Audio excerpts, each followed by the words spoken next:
महीना ले कोख मरा के कतको दुख पीड़ा ला सही के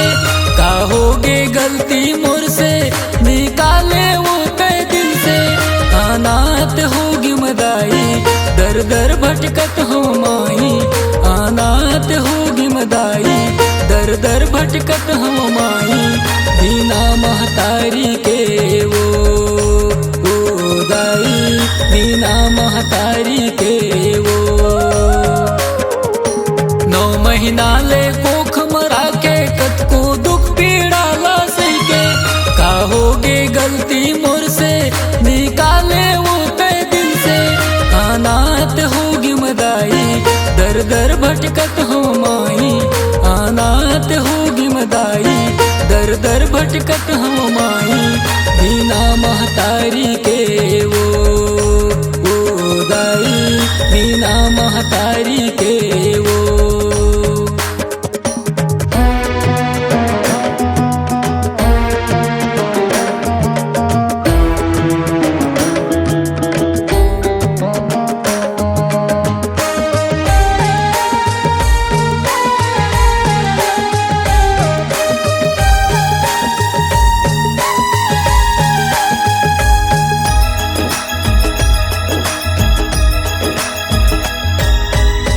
सपना में देख्यो दाई तोरे गोरा के वो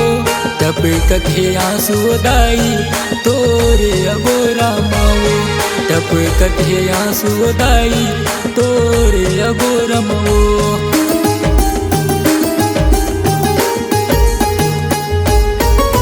सपना में देख्यो दाई तोरे गोरा के वो तब कथे आंसू दाई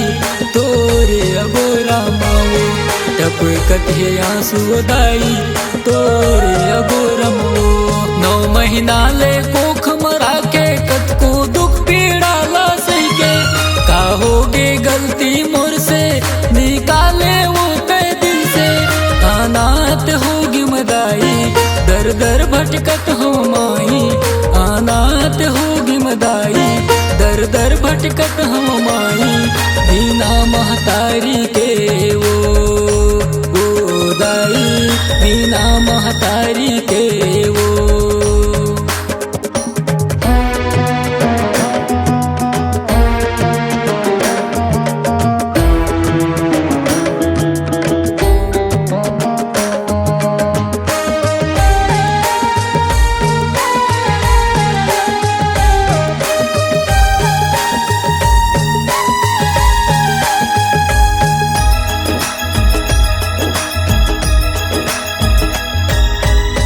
अचेरा के छैया मदाई मोलारा के रहीते वो कहाँ लुका गे वो दाई रोवत रही था वो कहाँ लुका गे वो दाई रोवत रही था वो।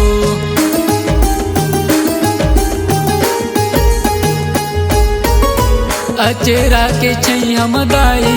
मोलारा के रहीते वो कहाँ लुका गे वो दाई रोवत रही था वो कहाँ लुका गे वो दाई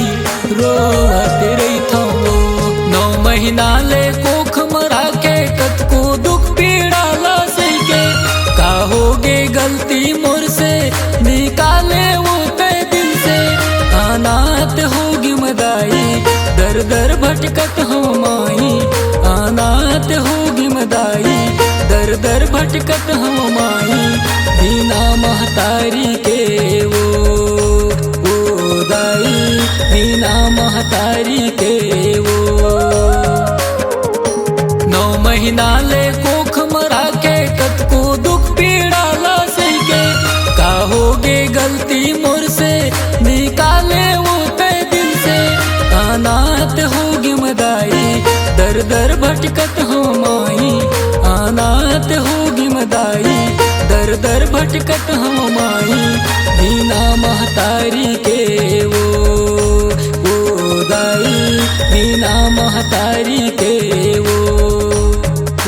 दाई बिना महतारी के वो दाई बिना महतारी के वो दाई बिना